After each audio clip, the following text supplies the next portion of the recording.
우리 한번 따라해 보시겠습니다. 반드시 오는 마지막을 준비하라. 저희들은 바로 2주 전에 2023년을 은혜로 끝을 보냈고 또 이제 다시 새로운 2024년을 시작했습니다.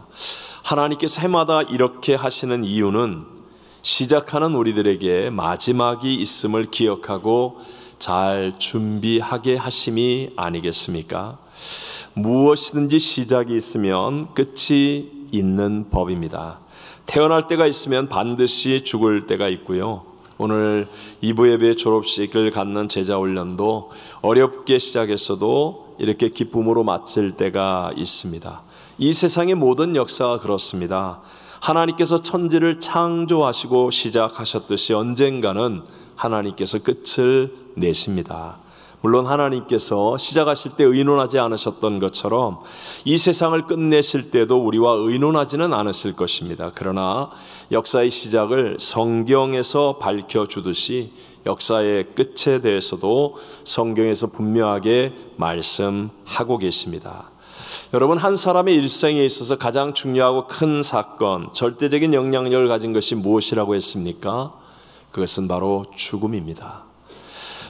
취업 또는 합격, 승진, 결혼, 이사, 많은 일들이 있지만 그러나 인생에 있어 가장 큰 일, 그리고 가장 중요한 일은 단 한 사람의 예외도 없이 만나게 되는 죽음이라는 것이죠.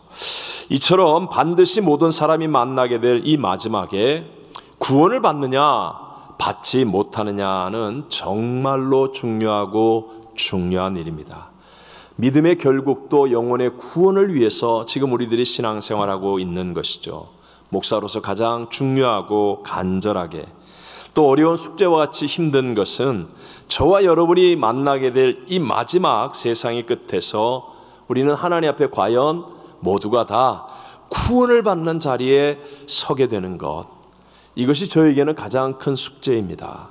그렇게 구원받은 백성이 되는 것은요, 이 땅에서의 모든 수고와 눈물, 이해하지 못했던 것들에 대한 보상과 해답을 얻는 기뻐하는 축제와 또 영생 천국을 얻는 것이겠지만, 만약에 구원을 받지 못한다고 한다면 그보다도 더 끔찍하고 두려운 상상과 고통은 없을 것입니다. 자, 오늘 성경은요, 예수님께서 직접 말씀하신 마지막 때에 대한 비유의 가르침입니다. 오늘 본문 가운데 1절을 함께 한번 읽어봅니다. 그때의 천국은 마치 등을 들고 신랑을 맞으러 나간 10 처녀와 같다 하리니. 아멘. 신랑과 신부의 만남, 혼인잔치에 대한 비유로 마지막 때 천국에 들어가고 못 들어가는 것에 대한 말씀을 가르치고 있습니다. 먼저 유대인의 결혼 풍습을 알아야 하는데요, 신랑과 신부 될 사람이 결혼 전에 먼저 정혼을 합니다. 보통 신부 집에서 이루어지는 이 정혼은 결혼 전에 한다는 점에서 우리들이 알고 있는 약혼과 비슷하지만 그러나 분명히 다른 것은 언약을 통한 법적인 부부가 되어지는 것입니다. 하지만 정혼하고 함께 살지는 않는데 정혼 후에 약 1년 정도의 기간 동안 신랑은 이제 돌아가서 신부를 맞이할 처소를 준비하고 또 신부는 완전한 결혼을 위한 만반의 준비를 하게 됩니다. 그리고 1년 정도가 지난 후에 신랑은 이제 신부를 데리러 옵니다. 그날이 가까우면 신부는 여러 명의 친구들과 함께 정확히 언제, 낮인지 밤일지 오늘일지 내일일지 그것은 알지 못하지만 신랑을 기다리고 있다가 드디어 신랑이 신부를 결혼식장으로 인도함으로 일생일대 가장 위대하고 아름다운 결혼 잔치를 하게 되는 것입니다. 예수님께서는요, 신랑을 맞이하는 10명의 처녀를 비유로 말씀하시면서 그 중에 5은 미련하고 또 다른 5은 슬기 있다라고 말씀하십니다. 오늘 저는 반드시 오는 마지막을 준비하라 라는 제목으로 다시 오실 신랑 되신 예수님을 맞이할 그런 시대를 살아가고 있는 저와 여러분에게 주시는 3가지 은혜를 함께 나누고자 합니다. 첫 번째, 미련하고 슬기 있음, 잔치에 참여하지 못함과 참여함은 바로 준비로 나뉘어진다. 무엇으로 나뉘어진다? 준비. 준비로 나뉘어진다라고 말씀하고 계십니다. 자, 10명의 처녀는 다 신랑이 올 것을 알았습니까? 몰랐습니까? 알았습니다. 기다렸습니까? 안 기다렸습니까? 기다렸습니다. 잔치에 참여하기를 원했습니까? 원하지 않았습니까? 원했습니다. 그런데 막상 그때가 왔을 때 미련한 다섯은 등을 가지기는 했지만 기름을 충분히 준비하지 못해서 잔치에 참여하지 못하게 되었고요. 슬기 있는 다섯은 등과 함께 그릇에 기름을 잘 준비하여 등불을 켜서 신랑을 맞이하여 잔치에 참여하였다라고 말씀합니다. 오늘 본문 2절로 7절을 같이 읽어봅니다. 그 중에 다섯은 미련하고 다섯은 슬기 있는 자라.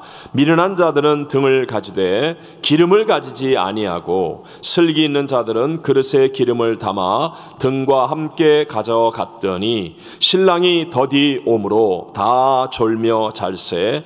밤중에 소리가 나되 보라 신랑이로다 맞으러 나오라 하매 이에 그 처녀들이 다 일어나 등을 준비할세. 아멘. 자, 예수님 분명히 말하죠. 10명이 다 신랑을 기다렸다고요. 당연히 혼인잔치에 참여하기를 원했다고요. 또 10명이 다 같이 잠을 잤습니다. 신랑이 온다는 소리도 10명이 다 같이 들었고요. 그리고 다 같이 일어나서 등을 준비하기까지는 전혀 문제가 없었습니다. 그런데 문제는 등을 계속해서 밝힐 준비를 했었느냐, 준비를 하지 않았느냐, 이 차이로 미련한 다섯, 슬기 있는 다섯으로 나뉘어지게 되었다라고 말씀하십니다. 7절에 준비하다로 번역된 헬라어 코스메오라는 말은 정확하게 순서대로 놓는다라는 의미를 가지고 있습니다. 순서대로. 즉 먼저 해야 될 것을 먼저 하는 것이 올바른 준비라고 성경은 말씀하십니다. 여러분, 저와 여러분은 예수님께서 다시 오실 그리스도인이 되었습니다. 맞습니까, 여러분? 네, 우리 모두는 마지막에 주님을 만날 것이라는 믿음의 확신을 가지고 있습니다. 맞습니까, 여러분? 그렇다면 여러분, 우리에게 마지막이 있고 주님을 만나거나 또는 주님이 이 땅에 오실 것을 믿는 그리스도인이라고 한다면 우리는 열심히 살고 있는 것으로 또는 잘 살고 있는 것으로 만족하면 안 됩니다. 세상에서 열심히 공부도 하고 직장도 다니고 결혼도 하고 자녀를 낳기도 하고 집을 사기도 하고 잘 사는 것 분명히 죄가 아닙니다. 잘하는 것입니다. 그러나 이것들보다도 먼저 반드시 주님 앞에 설 그날을 준비해야 한다는 사실을 잊지 않게 되시기를 바랍니다. 저와 여러분 모두에게 다가올 죽음이라든가 아니면 다시 오실 주님, 그 주님을 맞이하거나 어쨌든 간에 우린 주님 앞에 설 준비를 하는 것이 저와 여러분 인생의 우선순위가 되어야 되고 신앙의 본질이라는 것을 잊지 않는 믿음의 사람이 되어야 한다는 것이죠. 자, 여러분 한번 이렇게 생각해 보세요. 만약에 지금 바로 이 순간이 마지막 순간이 되었어요. 그래서 이제 우리 모두가 유언장만을 급히 남기고 주님 앞에 가야 한다면 여러분 지금 유언장을 써야만 하는 거예요. 그렇다면 여러분은 그 유언장에 무엇이라고 쓸 것 같습니까? 아, 내가 이렇게 급히 갈 줄은 몰랐네. 미안해요. 용서해 주세요. 아, 내가 좀 더 사랑할 걸. 이렇게 다 놓고 갈 걸. 왜 그렇게 애태우며 힘들게 했는지 후회되네. 혹시 이런 후회와 미련만을 남기시겠습니까? 아니면 갑자기 유언장을 쓰라고 하니까 아무 생각이 안 납니다 하신다면 그것은 온통 나의 마음을 세상에 빼앗겨서 준비가 제대로 안 되어 있다는 것을 증거하는 것임을 알아야 합니다. 특별히 말세는 성경에 예언한 대로 많은 사람이 빨리 왕래하며 지식이 더하는 시대입니다. 정말 모든 것이 너무나 빠르고 새로운 지식이 넘쳐나서 혼란스럽고 불안한 시대라는 거죠. 조금만 정신줄을 놓고 있으면 금방 시대에 뒤처버리는 그런 시대가 저와 여러분이 살고 있는 이 시대입니다. 이렇게 너무나 빨리 변하는 세상이다 보니까 정신없는데 종말을 어떻게 준비하며 살아야 하는지 그것까지 생각하기를 주저하거나 피하려고 하기도 합니다. 하지만 기억하십시오. 저와 여러분이 그럴수록 나도 모르는 사이에 세속주의, 쾌락주의, 타락한 성문화, 술, 마약, 인터넷, 게임, 세상의 어떤 문화와 유행과 풍조 등의 강한 세속 물살에 함께 떠밀려가듯 빠져버리기가 더 쉽다는 것을 우리는 알아야 합니다. 자, 여러분, 예수 그리스도가 나의 구세주라고 믿으시는 분은 아멘 합시다.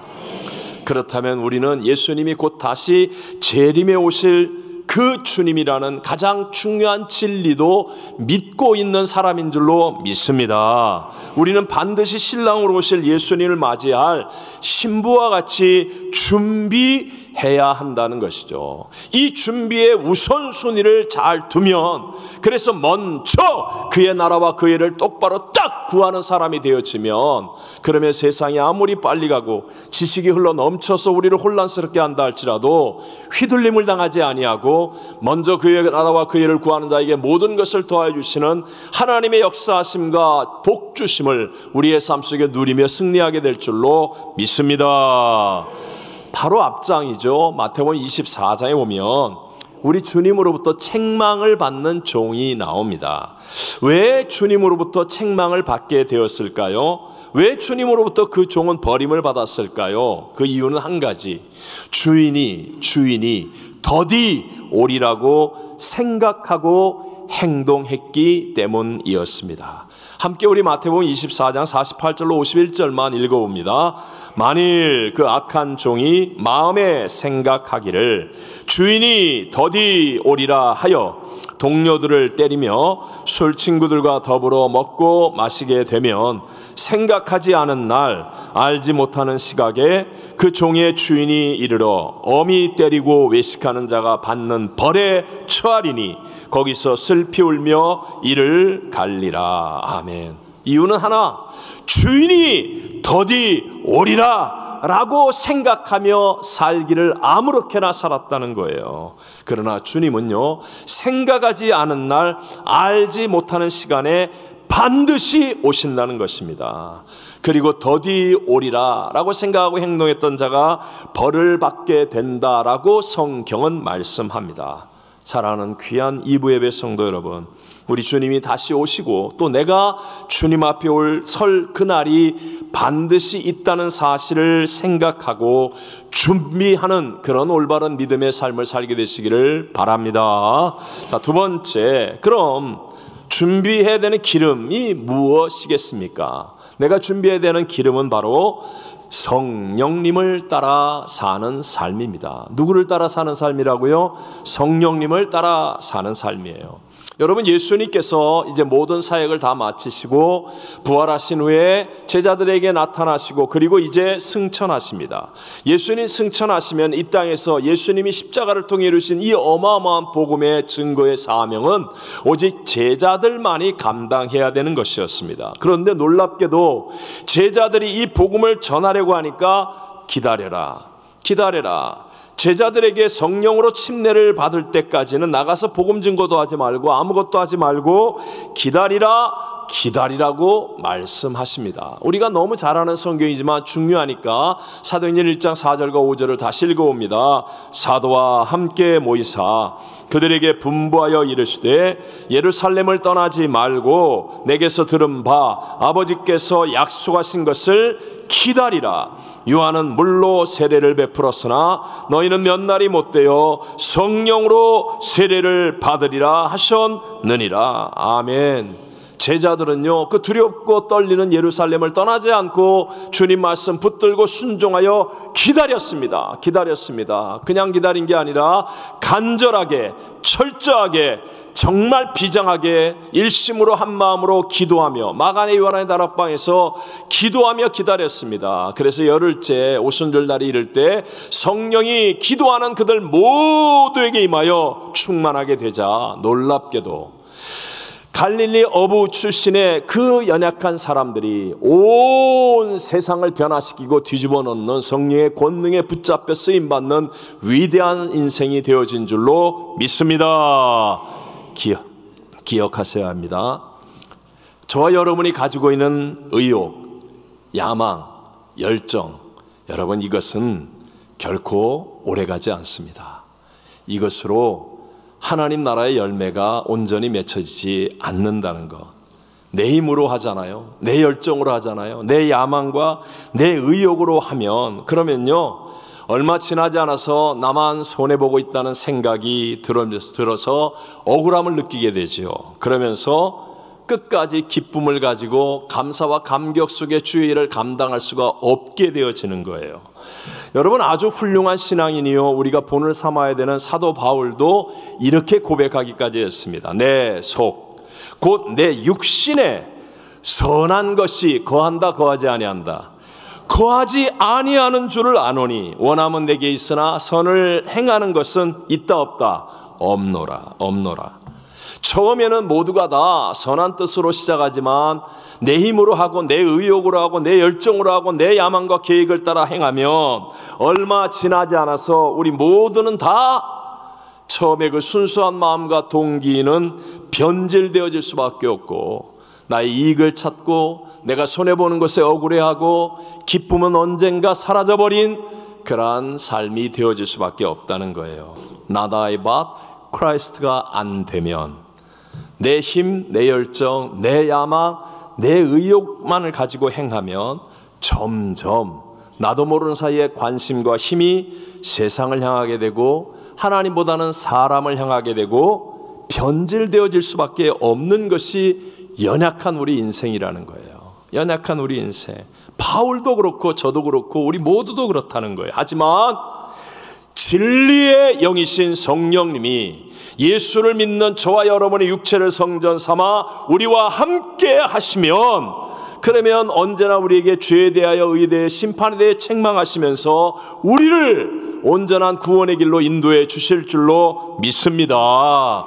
그래서 성령님과 함께하는 거예요. 그러면 성령께서 우리에게 예수님을 생각나게 하고 예수님이 말씀하고 가르친 모든 것들을 깨닫게 하여 주셔서 우리의 인생이 주님과 동행하면서 희년의 주님을 담대하게 선포할 수 있는 기쁨과 감격을 누리며 살아가게 해주실 줄로 믿습니다. 우리 한번 다 같이 따라해 봅시다. 성령님 인정합니다. 성령님 환영합니다. 성령님 모셔드립니다. 성령님 의지합니다. 성령님 예배합니다. 오늘 본문 8절과 9절을 다 같이 읽어봅니다. 미련한 자들이 슬기 있는 자들에게 이르되 우리 등불이 꺼져가니 너희 기름을 좀 나눠달라 하거늘 슬기 있는 자들이 대답하여 이르되 우리와 너희가 쓰기에 다 부족할까 하노니 차라리 파는 자들에게 가서 너희 쓸 것을 사라 하니. 자, 예수님 무엇을 말씀하시는 거죠? 기름은 남의 것으로 된다 안 된다? 안 된다. 기름은 내가 준비해야 하는 것이다 라는 것을 깨우쳐 주시는 거예요. 여러분, 앞으로의 세상은요 더 어려워질 겁니다. 더 많은 이상기후의 변화들이 나타날 것이고 더 많은 지진과 자연재해의 소식들이 들려질 것이고 더 많은 전쟁과 사람들의 마음의 증오와 갈등과 그리고 여러 문제들은 더 많이 우리 앞에 일어날 것입니다. 그러면서 더욱 기독교를 대적하는 문화가 기승할 것이고 심지어는 바르게 믿으려게 하는 사람들에게 핍박이 다가올 수도 있는 시대가 될 것입니다. 그러나 기억하십시오. 이런 위기가 성령님을 의지하는 사람에게는 오히려 강함의 기회가 됨을 믿으시기 바랍니다. 여러분, 혹시 성령님은 성부, 성자, 성령, 그러니까 세 번째 별로 능력도 없고 뭐 그런 생각 하시는 분은 없겠죠. 여러분, 성령님은 하나님의 영, 예수님의 영, 하나님이심을 믿으시기 바랍니다.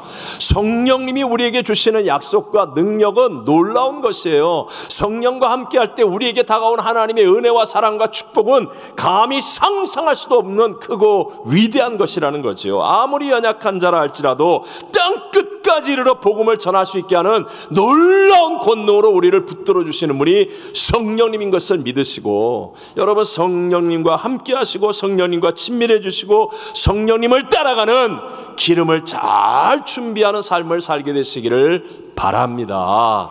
마지막 세 번째로요, 그런즉 깨어 있어야 합니다.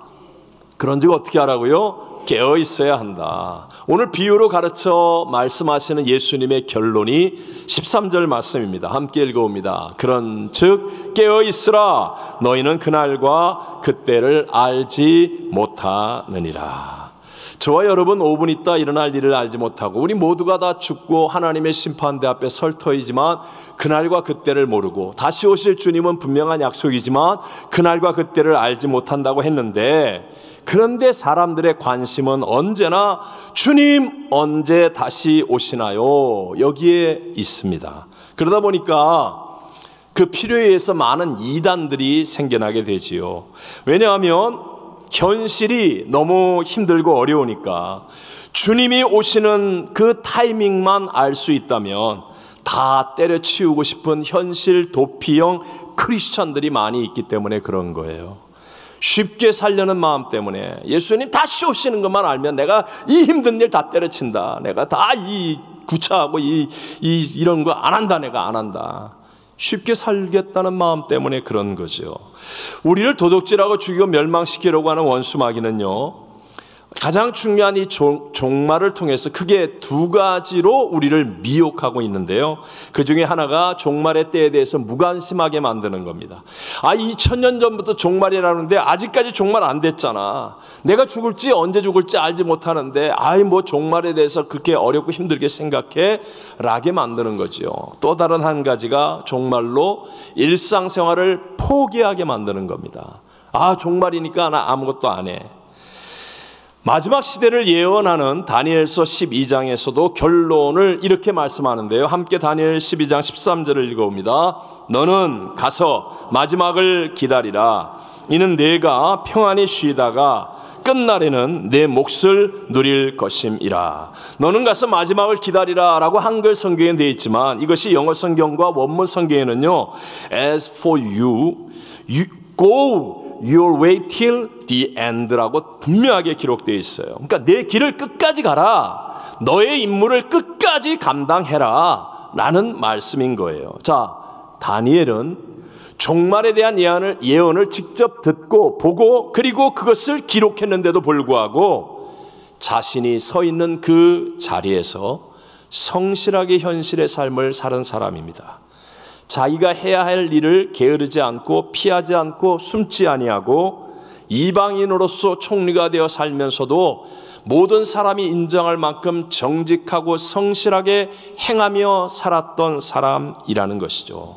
자, 결론이 이거예요.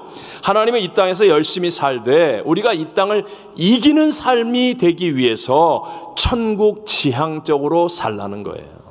우리가 이기는 자가 되기 위해 천국 지향적으로 살아라 라고 우리를 깨우쳐 주시는 겁니다. 여러분, 높은 빌딩에서 바깥 창문을 닦는 분들 얼마나 무섭겠습니까? 아니, 높은 빌딩이 바람 불면 빌딩이 흔들리는데 저기 매달려서 창문을 닦는 분들이 얼마나 많은 바람에 시달리고 정말 얼마나 무섭고 두렵겠습니까? 그런데 놀랍게도요, 땅만 안 쳐다보면 안 무섭다는 거예요.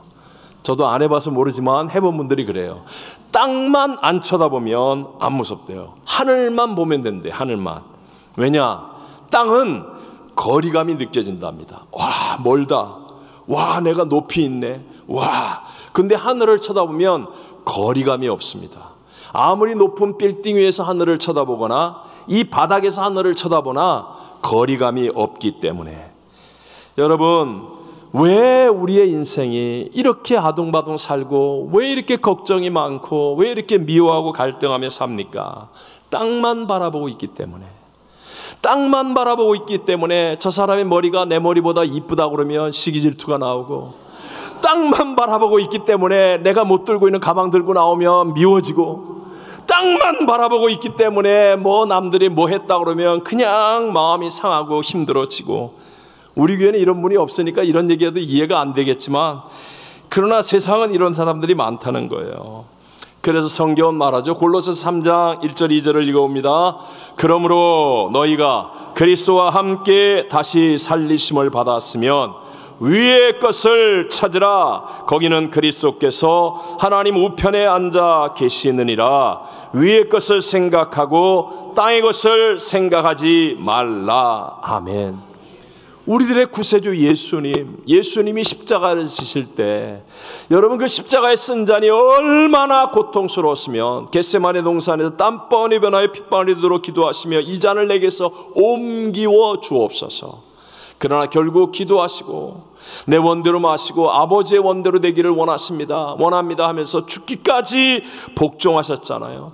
그 십자가를 지시면서 어떻게 이기셨습니까? 그 앞에 있는 기쁨을 위하여 십자가를 참으사. 여러분, 이 세상에 육신을 갖고 산 사람 중에 천국에서 온 사람은 예수님밖에 없습니다. 하늘나라를 아는 분은 예수님이세요. 그러니까 예수님은 자기가 온 그곳에 갈 것을 바라보며 그 앞에 있는 계정에는 즐거움을 위하여, 개역 계정에는 기쁨을 위하여 십자가를 기꺼이 참으실 수 있었어요. 그리고 하나님 보좌 우편에 앉아 가장 존귀하고 위대한 승리자가 되어지시더라는 것입니다. 오늘 저와 여러분에게도 하나님은 승리하기를 원하셔서 앞을 바라보라는 거예요. 위를 바라보라는 거예요. 천국을 바라보라는 거예요. 다시 오실 예수를 생각하고 깨어서 준비하라는 것입니다. 이것이 바로 오늘을 이길 수 있게 하는 하나님의 비밀이요 축복의 방법이기 때문에 여러분 어린 시절에 소풍 가기 전날 기억나세요? 안 가봤어요? 소풍 가기 전날 저는 좀 이렇게 사고를 많이 치는 스타일이라서 그런지 모르지만 어머니가 김밥 만들면 가가지고 그거 먹다가 한 대 맞기도 하고 내일 먹으라고 사다 준 사이다 몰래 따서 마시다가 또 혼나기도 하고 뭐 등등. 그래도요 소풍 가기 전날 맞아도 괜찮아요. 혼나도 괜찮아요. 내일 소풍 가는데 여러분 다시 오실 주님을 마음속에 생각할 수 있는 사람, 말씀과 기도 속에서 내가 그날을 준비하며 살 수 있는 사람이 되어지면 여러분 오늘 이 땅에서요 맛집이라고 갔다 와보니 또 뭐 그게 그거지 뭐 새 옷이라고 입어보니 한 달 지나면 헌옷되는 거죠 뭐 아무리 좋은데 뭐 다 해봐도 그게 그거지 뭐 허무하고 공허하고 아니면 시기하고 질투하고 갈등하고 분노하는 인생이 아니라 여러분 정말 다시 오실 주님을 준비하는 삶을 살면 그날의 감격과 하늘의 기쁨을 가슴에 품고 이 땅을 넉넉히 이기며 성실하게 열심 있게 바르게 잘 살 수 있게 될 줄로 믿습니다. 무엇이든지 시작이 있으면 끝이 있습니다. 한 해의 시작이 있으면 또 반드시 송구영신 예배 드릴 때가 오게 되어 있습니다. 이처럼 우리 인생은 다 마지막이 있습니다. 여러분 마지막이 없는 것처럼 천년만년 나 혼자 사는 것처럼 아니면 마지막 그냥 아무렇게나 없어지는 것처럼 착각하지 마십시오. 인생에 마지막이 있고 반드시 심판이 있습니다. 그날 미련하고 슬기 있음, 잔치에 참여하지 못하고 참여함의 그 차이는 바로 오늘 준비했느냐로 나뉘어질 것입니다. 우리가 그날을 위해 열심히 준비해야 하는 기름은 바로 성령님을 따라 살아가는 삶입니다. 이 땅에서 열심히 살되 깨어있는 믿음으로 천국 지향적인 삶을 살면 우리는 이 땅을 이기는 자가 되어질 수 있다는 것이죠. 우리 모두 이런 믿음으로 이 땅을 이기며 갈수록 더 좋게 만드시는 우리 하나님 은혜 안에서 살다가 하늘나라 예비된 잔치에 참여하는 구원의 성도들이 다 되시기를 주의 이름으로 축원합니다. 축원합니다.